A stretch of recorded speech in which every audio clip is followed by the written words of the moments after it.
Oxygen food and talk, তাই বাংলার ঘরে ঘরে মুখরোচক। অযোধ্যা পাহাড়ে শুটিং চলছিল।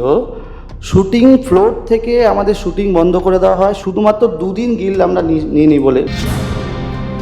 এটা নিয়ে আমি খুবভাবে ক্ষোভ আমার, যে কেন আমরা মানে আমাদের যেটুখানি সামর্থ্য, আমরা সেই সামর্থ্য অনুযায়ী তো আমরা কাজ করবো না। এর থেকে বেশি হলে আমরা তো করতে পারবো না। না করলে যে কটা মানুষ কাজ করছে, 10টা মানুষ যদি কাজ করে, তাদেরও তো কাজটা হবে না, তাদের পকেটেও পয়সা আসবে না। আমার রাত্রিবেলা পুরো কলকাতাতে পোস্টার পড়ে, সকালবেলা গিয়ে দেখি তার উপরে আরও বড় বড় ব্যানারের মুভি তৈরি হয়ে গেছে।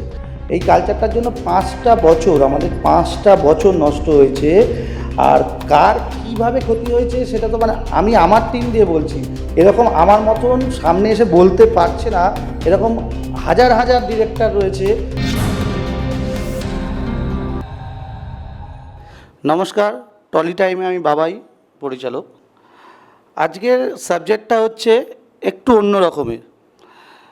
বিগত 4-5 বছর ধরে আমাদের একটি মুভি, যেটা একটা বিতর্কের মধ্যে ছিল, আমাদের কিছুদিন আগে 4ই মের পরে যেটা চেঞ্জ হয় আর কি, তার আগে বলছি, আগে একটা সিস্টেম ছিল যেটা বাংলা ইন্ডাস্ট্রিতে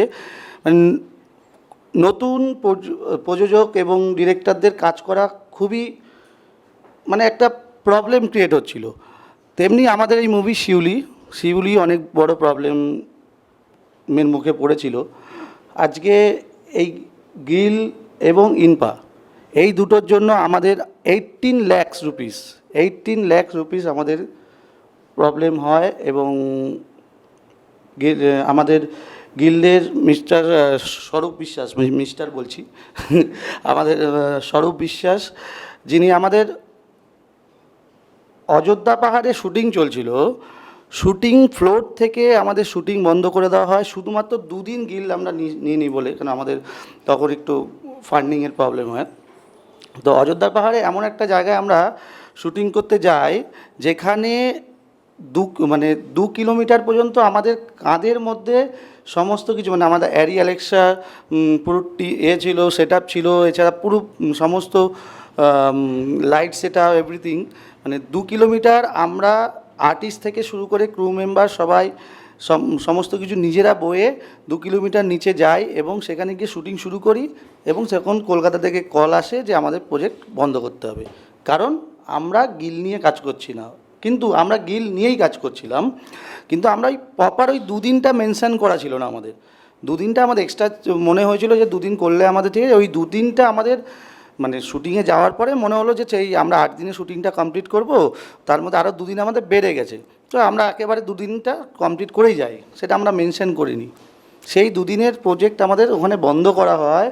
ইনফ্যাক্ট ওই 2 দিনের লসের জন্য আমাকে রিশিডিউল করতে হয় ঘাটশিলায়, সেখানে আবার আমার 10 লাখ টাকা নষ্ট, 18 লক্ষ টাকা। তার জন্য আমরা এরকম অনেক রকম বাধা আছে, বিকজ শিউলি মুভি অলরেডি গান বেরিয়ে গেছে, আপনারা দেখছেন যে একটু অন্য রকমের গল্প। তার মধ্যে আমরা একটা ইউনিক কিছু ফেস, 2টো ফেস, একটি ছেলে একটি মেয়েকে আমরা লঞ্চ করছি। বিকজ অফ আমার কাছে মনে হয়েছিল যে কন্টেন্টটাই আমার কাছে হিরো, কন্টেন্টটাই মানুষ পছন্দ করবে, কারণ মানুষ তো কন্টেন্ট দেখতে চায়, বক্স আর্টিস্ট বা কিছু দেখতে চায় না। কিন্তু এইটা নিয়েও আমার কাছে অনেক প্রবলেম এসছে, যে আমার হল দেওয়া হবে না, আমাকে কোনো রকমভাবে কোনো সুবিধা দেওয়া হবে না, কারণ আমার আগের মুভি বেরিয়েছিল মেয়েরা, তার সেই একই সময় রঘু ডাকাত, আরও এরকম পরপর 3-4টে মুভি বেরিয়েছিল, আপনারা জানেন। আমার রাত্রিবেলা পুরো কলকাতাতে পোস্টার পড়ে, সকালবেলা গিয়ে দেখি তার উপরে আরও বড় বড় ব্যানারের মুভি তৈরি হয়ে গেছে। এবার আমার কলকাতায় যা হল পড়েছিল একদিন পর সব নামিয়ে দেওয়া হয়, এবং নর্থ বেঙ্গলে হয়, এবং সেটাকে আমি হিন্দিতে ডাবিং করে ওয়েস্ট বেঙ্গলের বাইরে চালাচ্ছি, এখনও চালাচ্ছি। সেখান থেকে আমরা এখনও পর্যন্ত আমরা হল পাচ্ছি, কিন্তু ওয়েস্ট বেঙ্গলের মধ্যে বাংলা প্রজেক্ট আমরা সেটা পাইনি। সেই একই প্রবলেম আমাদের কাছে, আমাদের পুরো টিমের কাছে মনে হয়েছে যে আমাদের গল্পটাই হিরো, আমাদের গল্পটাই মানুষের পছন্দ হতে পারে। আর আমরা যে লুকসটা, যেই আমরা সে হিরো বা হিরোইন, অভিনেত্রী যাকে আমরা এখানে লঞ্চ করছি, মানুষের সামনে নিয়ে আসছি, তাদের মানে তাদেরকে যদি আপনারা এখনই স্ক্রিনে দেখুন, না সারেগামা বেঙ্গলি চ্যানেলে অলরেডি শিউলি অনেক কিছু বেরিয়ে গেছে, টিজার বেরিয়ে গেছে, দুটো গান বেরিয়ে গেছে। দেখলে দেখতে পাবেন যে মানে মেকিংটা আমাদের টিম কতটা পরিশ্রম করে করেছে। তার মিউজিক দিয়েছে আমাদের পাশে প্রীতম দেব আছে, ওরাও অনেক প্রবলেম ফেস করেছে, অনেক প্রবলেম ফেস করেছে। তারপরেও আমরা চেষ্টা করেছি যে একটা দল তৈরি করা, মানে দল মিন্স ওই দল না, মানে আমাদের ক্রিয়েটিভ জগতের দল যারা একসঙ্গে হাতে হাত মিলিয়ে কাজ করে। মানে পয়সা তো সবারই দরকার, কিন্তু এখানে পয়সা বা রেমুনেশনটা একটা সাইডে রেখে সুন্দর একটা কোনো কিছু মানুষের সামনে নিয়ে আসা, এইটার ওপরে সবাই মিলে মানে আমরা জোর দিয়েছি এবং চেষ্টা করেছি। এখন আশা করছি ওই প্রবলেমটা আর আসবে না, সেটার জন্য আমরা লড়ছি এখনও পর্যন্ত। আপনারা দেখতেই পাচ্ছেন বিভিন্ন রকমভাবে লড়া হচ্ছে, আর সেটা সাকসেসও হবে। কারণ আমরা এখন যেই সরকারের অধীনে চলে এসে বা সেই সরকার আমাদের ওয়েস্ট বেঙ্গলে এসছে, আশা করছি উন্নতি করবেন, আমাদের দৃঢ় বিশ্বাস। কেন সমস্ত জায়গায় তাই হয়েছে, আর আমাদের ওয়েস্ট বেঙ্গলেও সেটা হবে। আর নতুন যারা ডেভেলপ করছে, যাদের সত্যি ট্যালেন্ট আছে, তারা মানুষের সামনে আসবে, তারা কিছু ফ্রেম পাবে।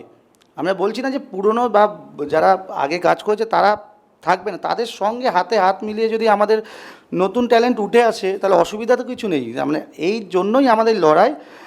শিউলি তার জন্যই আমরা অলরেডি অ্যানাউন্সমেন্ট করে দিয়েছি। ডেটটা মোটামুটি আমরা জুন মাসে করছি, ফাইনাল ডেটটা ফাইনাল আমরা বলিনি। প্রত্যেক বৃহস্পতিবার আমরা গান রিলিজ করছি। আমরা মানে গানগুলোর মধ্যে একটা অসাধারণ একটা ফিলিংস আছে, মানে মানে সেটা না শুনলে আমি এই বলে কিছু বোঝাতে পারবো না। আজ থেকে কিছু বছর আগে, মানে 90s যখন আমরা ছোটো ছিলাম, 90s-এর যত মুভি বেরোতো তখন কিন্তু মানুষ গানকে প্রথমে শুনতো, গান শোনার পরে তারপরে মানুষ হলে যেত এবং মুভিটা দেখতো। সেই রকমই একটা ফিলিংস আমাদের মুভির মধ্যে আছে। আমার মিউজিক ডিরেক্টর প্রীতম কিছু বলবে সেটা নিয়ে, ওর এক্সপিরিয়েন্স বা কিছু আমি ওকে বলতে বলবো, প্লিজ।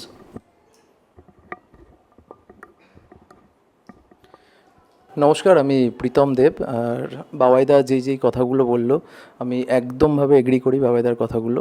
আমারও বেসিক্যালি প্রচুর প্রবলেম হয়েছে। হয় না, একটা যখন কোনো একটা মানে সার্কেল কাজ করে, তাদের সার্কেলের মধ্যে মানুষজনকে নিয়ে কাজ করার একটা প্রবণতা থেকেই থাকে, তো একটা মনোপলি ব্যাপার। এই শিউলির গানগুলো যখন শুটিং চলছিল তখন আমি ওইখানে উপস্থিত ছিলাম। খুব সুন্দর লোকেশান, খুব ভালো অ্যারেঞ্জমেন্ট করেছিল বাবাইদা। তো পার্সোনালি আমাকে বলেছিল তুমি থেকো অ্যাজ এ মিউজিক কম্পোজার হিসেবে। তো আমি গেছিলাম, তো হট করে দেখি মানে শুটিংটা বন্ধ হয়ে গেল। তো আমি তো বুঝতে পারছি না, আমার অভিজ্ঞতাও নেই যে হট করে বন্ধ হলো কেন, কি জিজ্ঞাসাও করতে পারছি না। তারপরে আমি বাবাইদা হট করে খুব যেন তাকে ডিস্টার্ব দেখলাম আমি। তখন আমি বললাম যে কী হয়েছে, তখন বাবাইদা কিছু কথা বলছে, আমি বলছি পরে বলছি। তো আমি বললাম যে ওকে আর জিজ্ঞাসা এরকম করে তো চিনিও না ওখানে, একমাত্র বাবাইদা রিকোয়েস্ট করেছিল বলে আমি ওখানে গেছিলাম। তারপরে কিছুক্ষণ পরে আমি জানতে পারি যে গিল্ড জনিত কোনো কারণে শুটিংটা স্থগিত হয় কিছুক্ষণের জন্য বা বন্ধ হয়। তো সেই দিনটা মানে এত মানে অ্যারেঞ্জমেন্ট করে বড় অনেক ক্যামেরা, আই থিঙ্ক কী ক্যামেরা শ্যুট করেছিল, অ্যারিয়েল একসাথে আই থিঙ্ক শ্যুট করছিল। তো সেই সময় বন্ধ হয় এবং ফুল টেকনিশিয়ান হয় না, একটা কোনো কিছু কাজ একটা ইন্থুন নিয়ে তো সবাই আমরা শুরু করি, যখন এরকম বন্ধ হয়ে যায় সবাই হতাশ হয় যে বন্ধ হয়ে গেল, আদৌ হবে কি না, কবে কি হবে। ফুল টেকনিশিয়ান আমরা যেখানে শ্যুট হচ্ছিলো বসে আছি, কেউ মানে ছড়িয়ে ছিটিয়ে আছি। মানে তখন বাবাইদাকে আমি পার্সোনালি পরে জিজ্ঞাসা করলাম যে কী করবো, মানে কী হবে তাহলে এখন মানে শুটিংটা। তখন বাবাইদা বলছে যে এরকম নানা রকম সমস্যা, এই গিল্ডজনিত সমস্যা কারণে, কারণ মানে এত টেকনিশিয়ান নিয়ে কাজ করতে হবে, কম টেকনিশিয়ান নিয়েছিল বলে এরকম ফোন আসে, মানে ফ্রেট করে রীতিমতো, এরকম আমি শুনেছিলাম। তো এইটা নিয়ে আমিও খুবভাবে মানে ক্ষোভ আমার, যে কেন আমরা মানে আমাদের যেটুখানি সামর্থ্য আমরা সেই সামর্থ্য অনুযায়ী তো আমরা কাজ করব না, এর থেকে বেশি হলে আমরা তো করতে পারবো না। না করলে যে কটা মানুষ কাজ করছে, 10টা মানুষও যদি কাজ করে তাদেরও তো কাজটা হবে না, তাদের পকেটেও পয়সা আসবে না। তো এটা খুব আমার কাছে না খুব মানে এই প্রতিবাদটা মানে করতে গিয়েও অনেক সময় প্রপারভাবে করতে পারি না আমাদের মতন মানুষরা, কারণ আমরা তো ব্যাকগ্রাউন্ডটা অনেক স্ট্রং নয়। হতেই পারে আমাদের ব্যান্ড করে দিল, যেটা আমাদের ইন্ডাস্ট্রিতে শুরু হয়েছিল কিছু প্রতিবাদ করতে হলে ব্যান্ড কালচার, মানে ব্যান্ড ব্যাপারটা এরকম অনেক দিগ্গজ যারা আর্টিস্ট আছে, যারা ইন্ডাস্ট্রিকে ভালো ভালো কাজ দিচ্ছিল, ইন্ডাস্ট্রিকে এগিয়ে নিয়ে যাচ্ছিল, তাদেরকে ব্যান্ড করে দেওয়া হচ্ছে। তো আমি তো ভাই ছোটোখাটো মানুষ, অতটাও যে বিশাল বড় মাপের নয়, ভয় তো একটা কাজ করি। তো এখন যেই একটা পরিবর্তনের হাওয়া, বা এখন যে সিচুয়েশনে আমরা দাঁড়িয়ে আছি এখন মানে ভেতরের জিনিসগুলো না খুব ব্লাস্ট করছে, মানে একটা বিস্ফোরণের মতন হচ্ছে, মানে চেঁচিয়ে বলতে ইচ্ছা করছে যে এই সমস্যাগুলো। আমি প্রত্যক্ষদর্শী, মানে এই শিউলির যে গানগুলো যখন শুটিং চলছিল আমি একদমভাবে বাবাইদার সাথে ছিলাম এবং দেখেছিলাম, এবং আমি বাবাইদাকে লাস্টে বললাম যে দেখো কাজটা তো কোনোভাবে আমাদের উতরাতে হবে, এত টাকা ইনভেস্ট হয়েছে, এত মানুষের ইনভলভমেন্ট, এত ভালো একটা গান, এত ভালো সুন্দর একটা কনসেপ্ট, আমি খেটে খুঁটে এত ভালো একটা টিউন বানালাম, তো সবার একটা আবেগ তো জড়িয়ে থাকে না আমাদের একটা মুভি কিছু একটা বানানো যখন আমরা বানাই। তো বাবাইদার ডিসিশন নিয়ে আরও অনেক টাকা ইনভেস্ট হলো, আবার অন্য জায়গায় আবার শুটিং হলো, সেই জায়গায় আমি অবশ্য উপস্থিত থাকতে পারিনি আমার অন্য কিছু কাজের জন্য। আমি গানের চ্যাপ্টারটায় আসি, মেন জিনিসগুলো তো খুব আমার যেটুখানি ছিল যতটুকুনি বলার মানে অল্প টাইমের মধ্যে আমি বললাম, বাবাইদাও বললো। এবার শিউলির গানের ব্যাপারটা আসি, যেটা মানে বলতে খুব ইচ্ছা করছে। আমাদের এই শিউলিতে 5টা গান রয়েছে। বাবাইদা একদিন আমাকে ফোন করে বিকেলবেলা করে যে তোমাকে শিউলির বাংলা ভার্সান যে গানগুলো আছে ওগুলো করতে হবে। 2টো ভার্সান হচ্ছিলো, বেসিক্যালি আমি হিন্দি ভার্সানের গানগুলো আমি করছিলাম, 2টো ভাষায় রিলিজ হবে ফিল্মটা। তো গুরুদায়িত্বটা আমাকে দেয় এবং এত সুন্দর সুন্দর সিচুয়েশান, এত সুন্দর সুন্দর প্লট আমাকে দিয়েছিল, যেখানে আমি আমার মানে হয় না যে খেলার জায়গাটা আমাকে দিয়েছিল। তো আমি আমার সাধ্য মতো আমি যতটা পেরেছি 5 রকম গান আমি করার চেষ্টা করেছি এবং বাবাইদা খুব অ্যাপ্রিসিয়েট করেছে। তো আমাদের রাত্রেবেলা হলেই কোনো কিছু সমস্যা হলে আমি মাঝরাতেও ফোন করেছি যে এটাই আমি আটকেছি, এখানটা এরম করতে চাইছি, এটা কি হবে, এটা কি তুমি কি মানে কি বলছো। অনেক ঝগড়া, না হবে না, এটা করতে হবে না, এটা বললে ভালো লাগছে না, আমি বলছি ভালো লাগবে। তো এই সব কিছু মানে সব কিছু হয়ে আলটিমেটলি হয়েছে কাজটা, মানুষের পছন্দ হচ্ছে, এটাই মানে আরও মানুষের পছন্দ হোক, আর আপনারাও মানুষের কাছে আরও ছড়িয়ে দিন গানটা, এটাই বলবো। আর মুভি রিলেটেড ব্যাপারটা নিয়ে বাবাইদা আরও ডিটেলস বলতে পারবে, যেটার জন্য অনেক সমস্যা ফেস করেছো। আমি তো গানের একটুখানি পার্টে ছিলাম, আমি যেটুখানি দেখেছি সেটুখানি শেয়ার করলাম। তুমি ওই যে ব্যাপারগুলো আমার মনে হয় সবাইকে এখন বলাটা দরকার, সময় এসেছে। বলাটা তো অনেক দিন আগে থেকেই দরকার। আমি যে চেপে ছিলাম বা বন্ধ ছিলাম তা না, আমি বলা শুরু করেছিলাম। মানে আমার সঙ্গে আমার ডিওপি ছিল মনিরুল ইসলাম, মানে আমরা এইটারই একটা কাজ করতে গেছিলাম। মানে আমি একটু আগে বললাম যে অযোধ্যা পাহাড় আমরা করতে গেছিলাম। এখানে ইভিজা বলে একটা জায়গা আছে, ইভিজা আমাদের রিসর্ট আছে। ইভিজাতে আমরা কিছু, যেহেতু আমি মুম্বাইয়ে কাজ করি, মানে মুম্বাই একটা চ্যানেলে অলরেডি আছে একটা পোস্টে, তো আমি মুম্বাইয়ে বেসিক্যালি কাজ করতাম। সেখান থেকে আমরা কলকাতায় কিছু মুম্বাইয়ের টিম নিয়ে সেখানে কাজ শুরু করেছিলাম। ইভিজাতে আমরা ক্যামেরা অন করতে পারিনি, তার মধ্যে মনে হচ্ছে যেন আমরা কিছু মানে চুরি করে ফেলেছি, মানে কিছু অপরাধ করে ফেলেছি। মানে এক দল কোথা থেকে 40-50 জন ছেলেপেলে চলে এলো এখান থেকে, মনে হবে একদম টাটা সুমুতে করে ভর্তি লোক, মনে হচ্ছে আমরা কিছু মানে অপরাধ করেছি, তারা আমাদেরকে ধরে নিয়ে যাবে। আর মানে বোম্বের লোকজন জেনে বলে কী হচ্ছে এটা, মানে তারা যে সেদিনকে ভয় পেলো, তারপর একটা ইন্ডাস্ট্রি, বোম্বে ইন্ডাস্ট্রি মার্কেটে প্রচারিত হয়ে গেলো যে বাংলায় কাজ করতে গেলে এরকম একটা গুন্ডারাজ চলছে, ঠিক আছে। তারপর আমি জানতে পারছি যে আমাদের স্বরূপ বিশ্বাসের টিম ওখানে গিয়ে আমাকে কাজ করতে দেবে না। এবার আমি আমার ডিওপি দুজনে মিলে ওনার ফোন নাম্বার জোগাড় করি, তখন আমি ওনাকে চিনতাম না ওরকমভাবে, ওনার ফোন নাম্বার জোগাড় করি, ওভার দ্য ফোন করি, এবং ডিওপিকে তো যাচ্ছে তাইভাবে অনেক কিছুভাবে বলে ও। আর আমাকেও মানে পয়সা তো অনেক টাকা চেয়েছিল, মানে যেই টাকাটা চেয়েছে সেই টাকাটা আমাদের ওই মুহূর্তে দেওয়ার কোনো রকম ক্ষমতার মধ্যে ছিল না, প্রচুর টাকা চেয়েছিল। ইনফ্যাক্ট সেদিনকে আমাদের কাজ করতে দিল না, আমরা হাতে পায়ে ধরেছিলাম যে আমরা কিছু টাকা দিচ্ছি, কিছু টাকাতে সেটেলমেন্ট হোক, বাট আমাদের কাজটা করতে দিন। কিন্তু সেদিনকে আমাদের কাজটা করতে দেয়নি।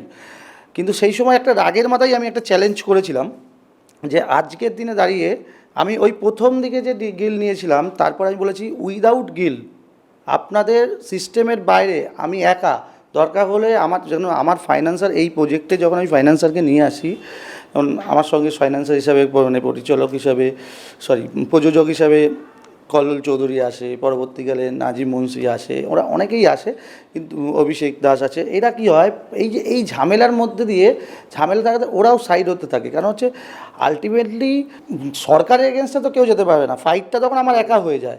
এবং পরবর্তীকালে অবশ্যই হাতে হাত নাজিম মুন্সি নিয়েছিল, কল্লোল চৌধুরী নিয়েছেন, এখনও আছে।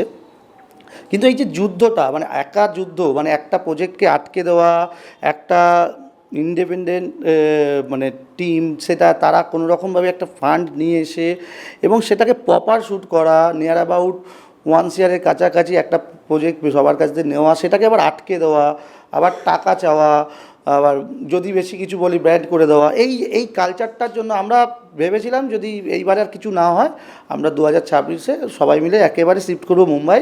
এইবার আমরা 4 তারিখের পরে মনে হলো কিছুটা আশা কারণ পাচ্ছি, কারণ হচ্ছে এই কালচারটা, এই কালচারটার জন্য 5টা বছর, আমাদের 5টা বছর নষ্ট হয়েছে।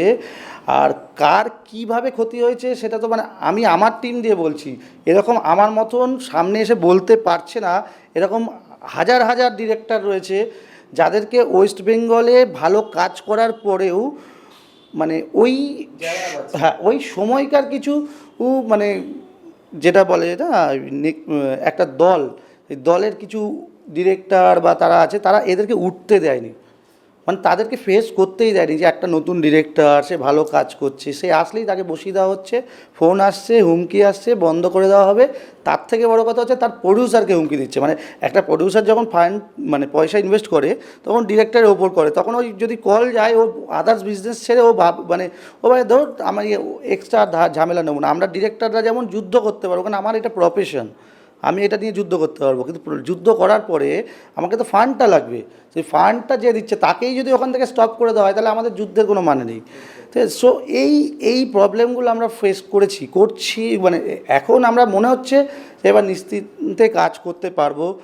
আর সবাই হাতে হাতে, হ্যাঁ পুরোটা মানে আমি মিউজিক না, আমাদের ভালো ভালো ডিওপি যারা অরিজিনাল ক্যামেরার ভালো কাজ করে, আমি মানে নাম বলছি না, মানে অল্প বয়সী ছেলেরা আছে, অনেকে আছে, আমি নাম বলেই দিচ্ছি, মানে আমাদের আনমোল বলে ছেলে আছে, আমাদের মনিরুল আছে, আরও 2-3টে ছেলে কলকাতা ইন্ডাস্ট্রিতে কাজ করছে।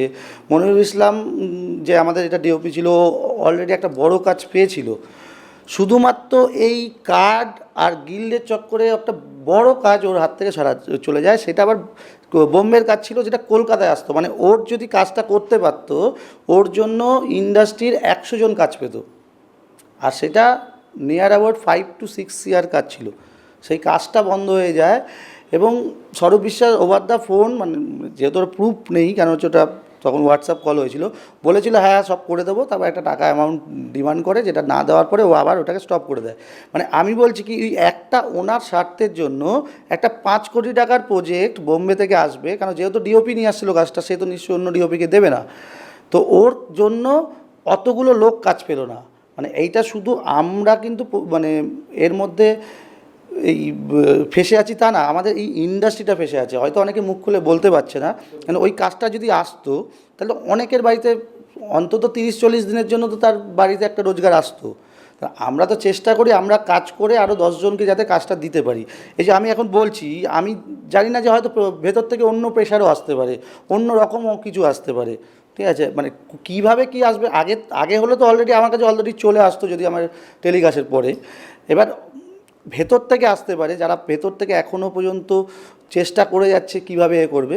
কিন্তু আমরা যেই সরকার এখন এসছেন বা যেই পরিবর্তন এসছে, আশা করছি ভবিষ্যতে ভালো কিছু আসবে। বলছি শিউলি শুট করতে গিয়ে কি প্রবলেম ফেস করেছো নাকি না এর আগেও অন্যান্য শুটে কি এরকম প্রবলেম ফেস করেছো?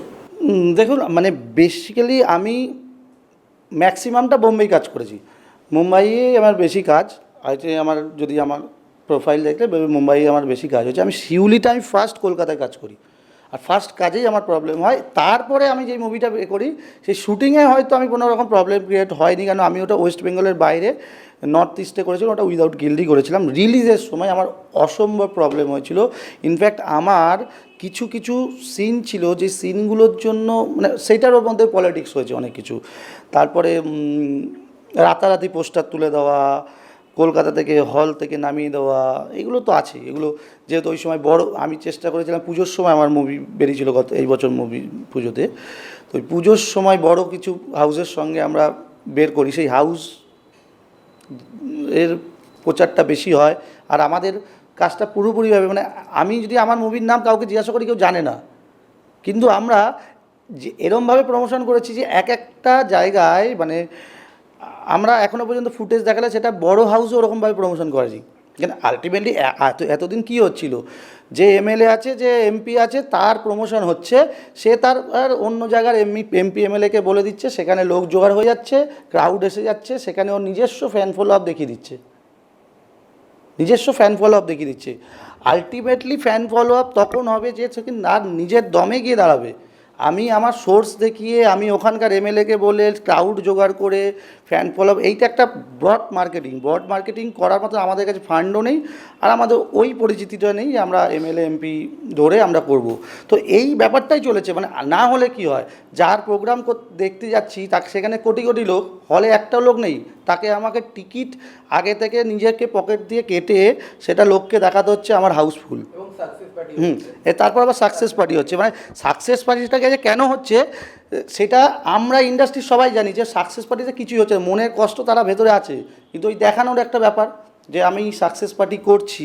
তো এই ব্যাপারগুলো না, আমার একটা হলে আমি যখন গেছি, যখন দেখছি পুরো বুক করা আছে, মানে আমি বুক মাই শোতে আমি এমনি দেখতেই গেছি, নাম বলছি না, এরকম অনেক বড় বড় হাউস যারা দেখায় বাইরে, অনেক ফ্যান ফলোয়ার, তাদের ইউটিউবাররা তাদের জন্য এ করে, কিন্তু সেই হলে যখন আমার প্রায় ফুল 4-5টা টিকিট আছে, আমি গিয়ে দেখছি পুরো হলের মধ্যে 5 জন বসে আছে। না, এই রকম সিস্টেম চলেছে এতদিন ধরে।